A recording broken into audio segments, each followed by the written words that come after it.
God bless everybody today. It's June 2nd of 2021. It's 3:47 a.m. Central Time. We're going to get back into the Bitcoin potential crash. And also there's an election in Israel for the president, hopefully today. If not, they may have another runoff, and I believe that will turn into the fifth one. This is the fourth one. Hopefully they can get that done. I've said for a while I believe Netanyahu will be elected, but we'll look at that. So you can find all my articles, videos, timelines, charts, flow charts, everything on my eschatology page at End of Day Survival, endofdaysurvival.com. Let's get into the Bitcoin potential crash and see what's happening there.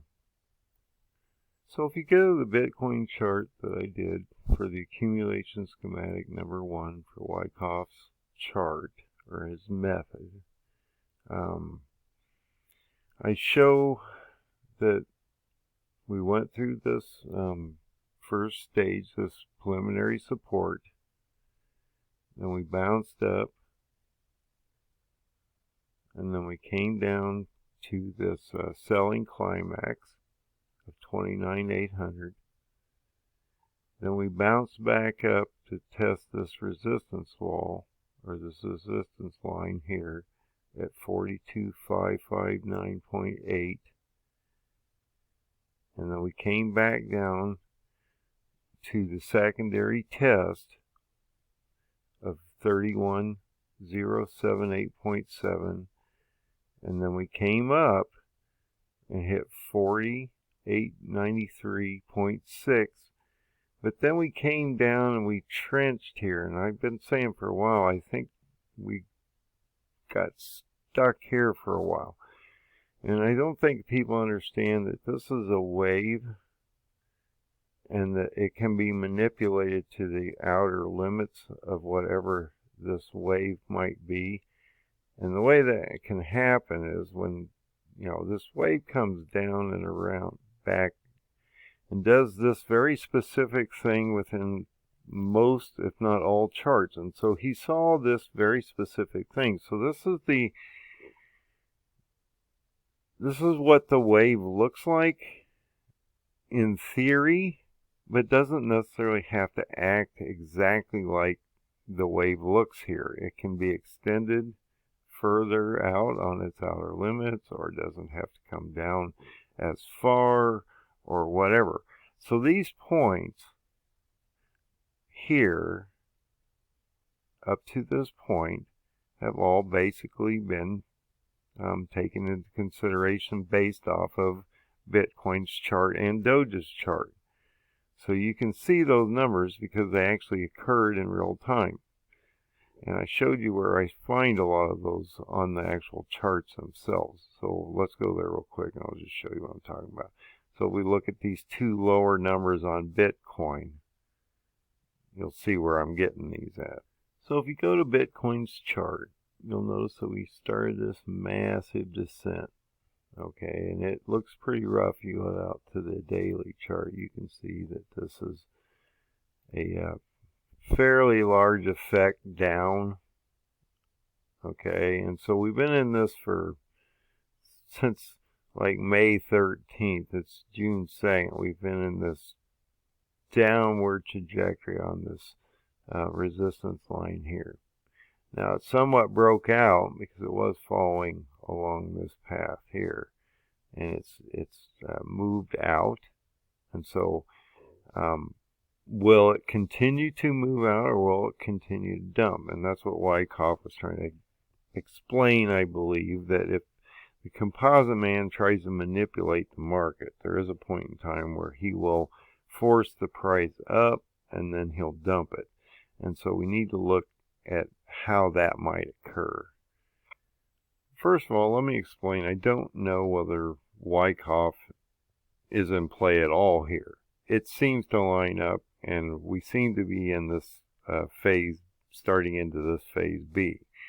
So what's happening right now could be this accumulation phase where we start accumulation all the way up to this point of top line resistance, okay? And so it would come up, it would bounce a little, and we've been trenching for about 2 days.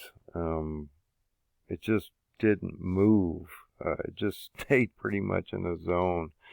And now, all of a sudden, we've had a little good news. Coinbase is coming out this week with Doge and a few coins and things like that. And, you know, there's a few things going on out there, but I don't see how this parabolic spike occurred that we're seeing on this leg of the chart. And now we're over 37,000 again, Bitcoin, and Doge is over 40 cents, has hit over 40 cents again. So let's look at that chart real quick. So in Doge's case, we came down, dropped all the way down, came back up to the automatic rally, came back down to the secondary test, came back up to 38 cents, and then we came down into this trench, and we've been trenching for a few days, and now we've shot all the way back up to over 40 cents. So we can go look at Doge's chart real quick. So you can see on Doge, now it always looks flatter when you blow this thing up. If you actually go out into real time, it tends to, let's go out to a little hour or daily chart. You can see what I'm talking about. So this is an extreme drop. Same thing with Bitcoin. But you'll notice we hit these two low points. The selling climax here, and then the secondary test here, and then we went up, and then we trenched, and then we went parabolic. And I think you can see that better if I go to the 4-hour chart. So on this parabolic rise that we've had in no time, I mean, it just shot way up and then went to an exact number of 40 cents. I still get a little interested in understanding why these are whole numbers and not fractional. They seem calculated or manipulated. And why do we have this massive increase of 9 cents in such a short period of time? And Wyckoff says that this is a trap potentially. Now, could it keep going up? Sure. It's possible that it may not correct. But when you have these parabolic spikes, usually there's a correction that occurs. Now, we're at 39.1, and so I don't know if we'll see a correction here or not. And if we go to Doge's chart, and I go to 40 cents, we're starting to push this bottom resistance line. And I said these are the furthest most points that they should force this. The composite man could force these limits to. Now, can he take them further than this? Yeah, I guess. You know, these are just the outer limits of Doge or Bitcoin as I've presented them here, and actually the numbers that have occurred at these very specific points in time. And so when you look at that, you got to wonder, you know, if we went down to like 31.29 and then we shot back up to almost 40, or 40 almost, you know, 40 right on the number. This came down, fell within these two limits, so that makes sense. And then it came up, and we're now in this area here. And so I don't know if they're going to push this further, and then it's going to drop out in the next day or two. this is real time. I don't know. I don't have a crystal ball here. I'm just telling you. We're right, I believe, here in this chart. We've hit all these points past.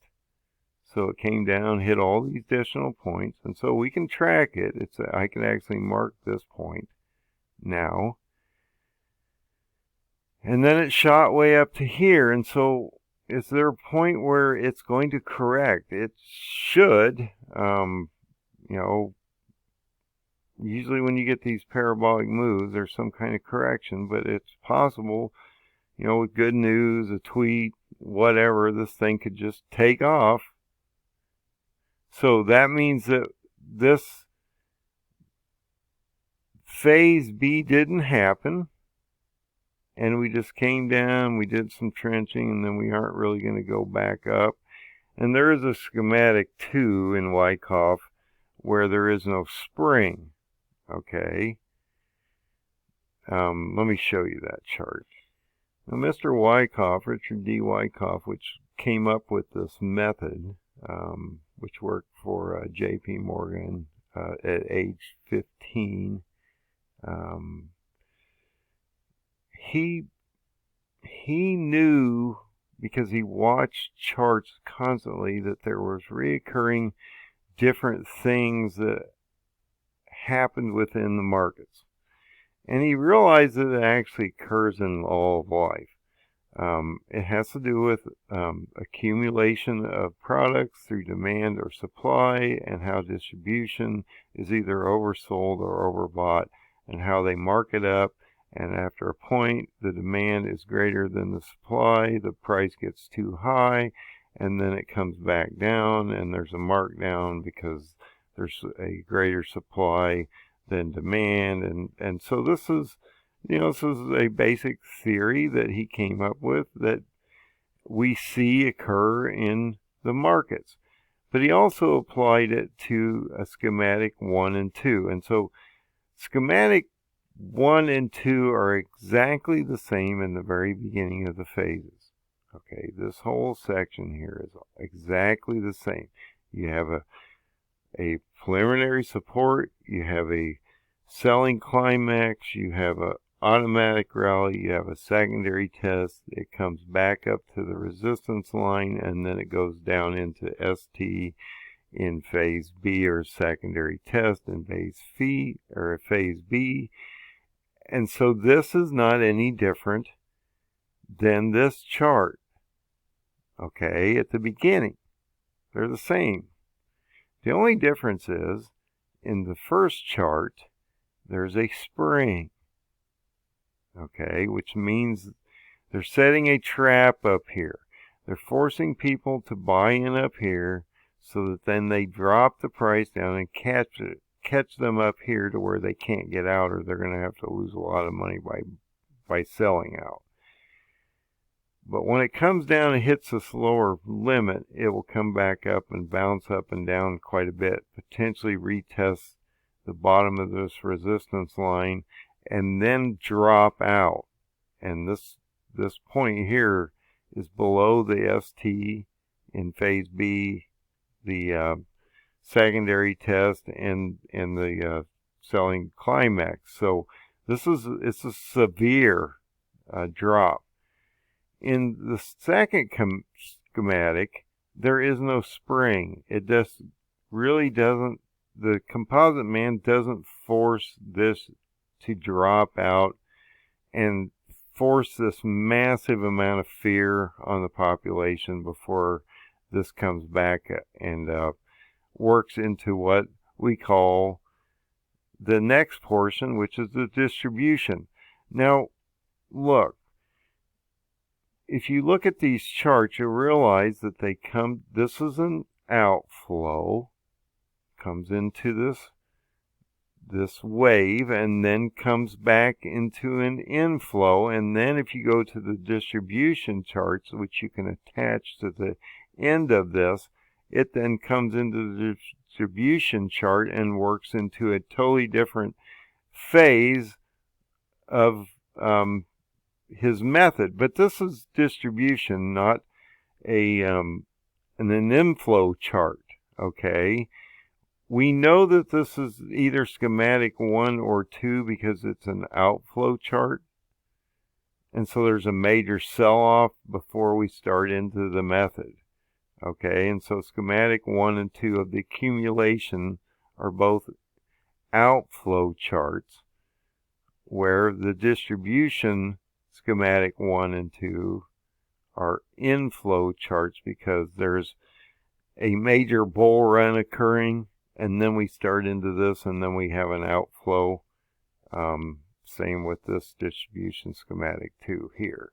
And so we need to understand what chart we're looking at and why. And so we could potentially looking at two different charts, but the problem I've been trying to explain to a few people out here is we've never seen ST in phase B on either chart.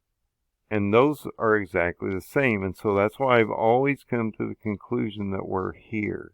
We're walking into this massive rise before we see a dump. Now, will that happen? I don't know. Wyckoff seemed to be a pretty smart guy, and he seemed to think this is a normal process that runs through as the composite man, or the institutions, which are the composite man, that basically manipulate the market so that they can, take your money up here and then they'll buy in down here. Okay, you sell your tokens up here, they try to get everybody to sell out through fear by the time they hit these really low lows down here because people are afraid.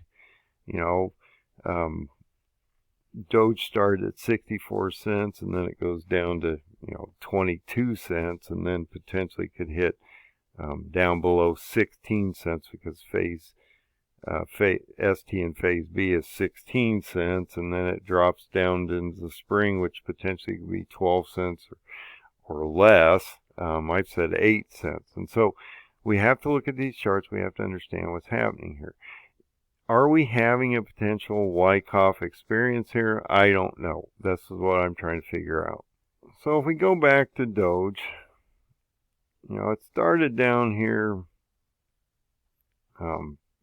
at 28 cents here, the 29th at 11 a.m. And then by the time we got to, June 1st at 11 p.m., we were at 40 cents, right on the nose. That's a massive spike up. You're talking about just a massive spike up. I'm still trying to understand how this is not going to correct itself. This is a 4-hour chart. Let's go down to the 5-minute chart and look and see what's happening this very moment. So you can see that 40 cents. You can see we've had a number of run-ups to it, and it's just pretty much straight up. Okay, we've had a little bump here and there, but in general it's pretty much straight up. And so if you draw these lines that I keep telling you about, so you could take your basic, that's not even a good one to use, isn't that terrible? We'll dump that one real quick. So you could take your lines and you can sort of see this massive, it's hard to even draw.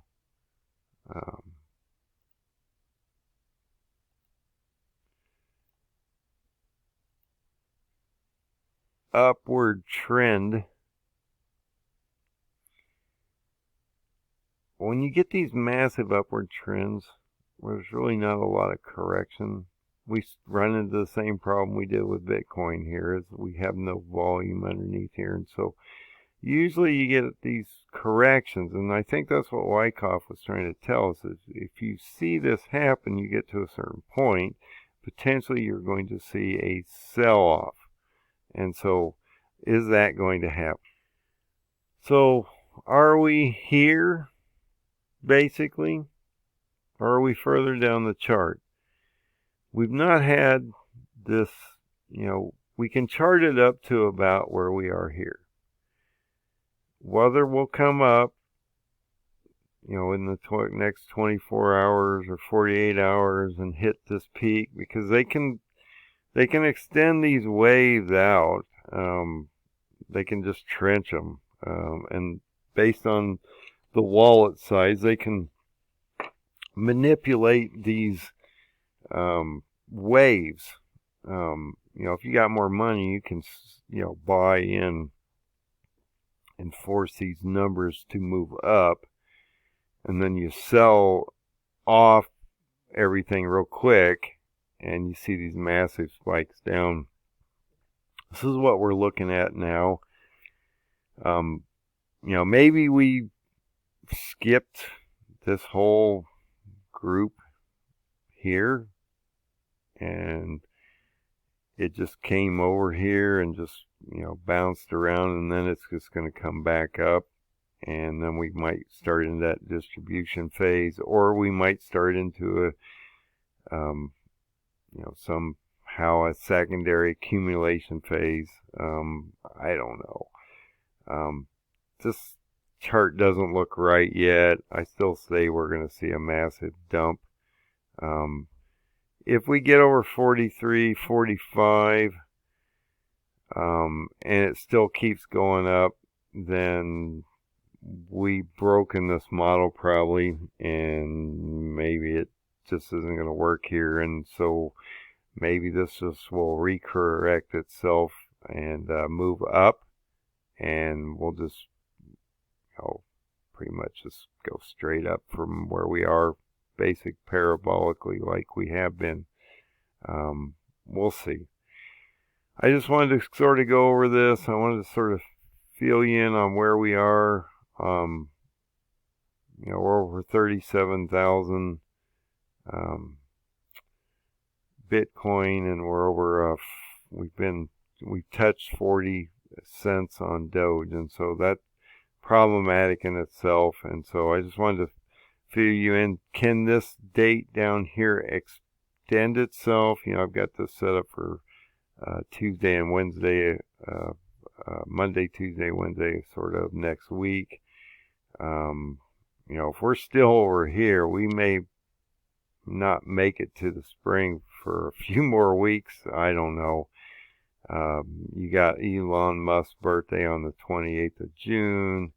Coinbase is releasing earlier than expected. There's a lot going on here, and I don't know how it's going to turn out. I just want you to understand what possibly could be happening. And it could all correct itself, and everything's going to be pretty good. I did notice the Dow was up pretty decently at the beginning of Tuesday, right after the Memorial Day weekend, and then it sold off pretty much throughout the day, and the Dow ended up at like 45 points, and I think the Nasdaq and the S&P were both in the red. So I do believe this Bitcoin thing is still bleeding out to a certain degree, and I still think Bitcoin really is going to play the deciding factor on this. It is dictating the crypto world right now. As you can tell, we are still potentially in a fairly heavy fall. This came down, hit, came back up, hit, came back up, and now we're in that correction zone of accumulation up to that top resistance line. Will it continue to move up? Or will this really dump down? And so this would dump down below this number here on Bitcoin. That's why I said it could dump down to 27,500, 27,500, or 25,000, or even 20. That would really be a problem for Doge also, and the other currencies and the markets in general. So we'll see what happens. Keep an eye on Bitcoin, keep an eye on Doge, keep an eye on the cryptocurrency world. There is a major battle between major players and institutions at this very moment for the existence of fiat currencies, or whether we're going to revolutionize this into a modern day cryptocurrency system, which will potentially be the beast system someday, but it isn't until the Antichrist is on the ground, and so we have to live in this system. And so I've been trying to explain what this system is, how it's going to affect you. A lot of you have not heard about this before, don't know what cryptocurrencies are, and how they potentially are going to affect you as we move forward. So God bless everybody, and have a great day.